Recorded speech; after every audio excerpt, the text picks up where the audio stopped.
नमस्कार बंधुरा आमी सुमित्रा रान्नाघर থেকে বলছি। দেখুন আজকে আমি একটুখানি এই ব্রেডটাকে কেটে নিয়েছি, পাউরুটিটা কেটে নিয়েছি, আমি টোস্ট মিষ্টি তৈরি করব।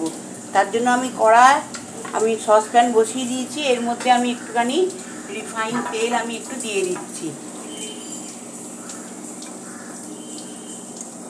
এটা আমি একটু ভেজে নেব।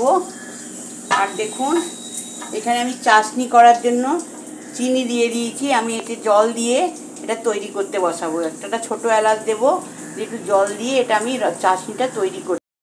বন্ধুরা এটার মধ্যে আমি জল দিয়ে যতখানি চিনি দিয়েছি অতটাই জল দিয়েছি। আর দুটো ছোট এলাচকে আমি ফাটিয়ে এতে দিয়ে দিলাম। এটা ফুটতে আমি সময় দেব। এটা ভালো করে ফুটে গেলে চাশনিটা তৈরি হয়ে গেলে আমি আপনাদেরকে বাকিটা তৈরি করছি। আমি বাকি রেডিটা একটু হতে সময় দেব আমি।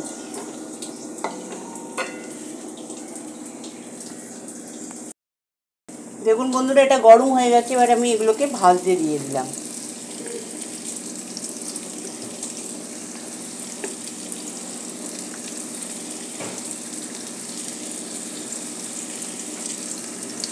এগুলোকে ভেজে রেডি করে নিচ্ছি। দেখুন বন্ধুরা আমার এগুলো সব ভাজা হয়ে গেছে, দেখতে পাচ্ছেন ভাজা হয়ে গেছে। এবার এই সসপ্যানটার মধ্যে আমি একটু দুধ দিয়ে দেব। একটু দুধ দিয়ে দিলাম। আর আমি একটুখানি এই 10 টাকা দামের একটা আমুল স্প্রে এটাতে আমি দিয়ে দিলাম। দিয়ে এটাকে একটু ভালো করে আমি ঠিক করে নেব।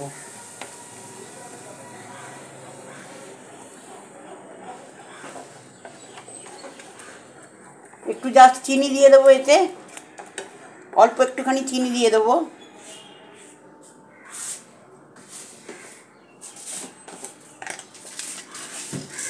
একটু চিনি দিয়ে দিলাম অল্প একটু, দিয়ে এটাকে আমি রেডি করে ফেলব।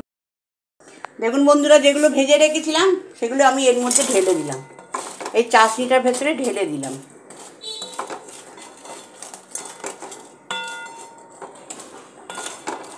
চাশনিটার মধ্যে ঢেলে দিয়ে ভালো করে আমি এটাকে রেডি করে নেবো আগে, নিয়ে তারপরে আমি বাকিটা আপনাদেরকে দেখাচ্ছি।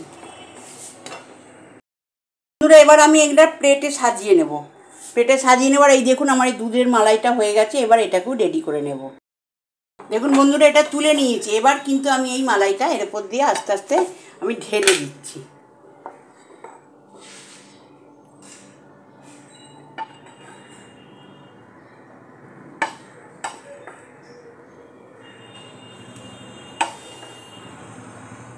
এগুলো সবগুলোর মধ্যেই পড়া চাই, তবে গিয়ে টেস্ট আসবে।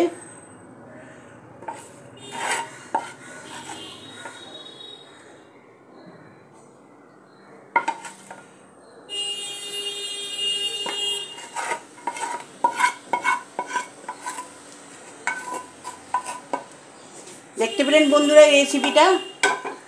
এই রেসিপিটা যদি আপনাদের ভালো লেগে থাকে আপনারা আমায় সাবস্ক্রাইব করবেন, সাইডে থাকা বেলটা দাবিয়ে দেবেন, লাইক করবেন, শেয়ার করবেন, কমেন্টে অতি অবশ্যই লিখবেন। আমি সুমিত্রা রান্নাঘর থেকেই বললাম। নমস্কার।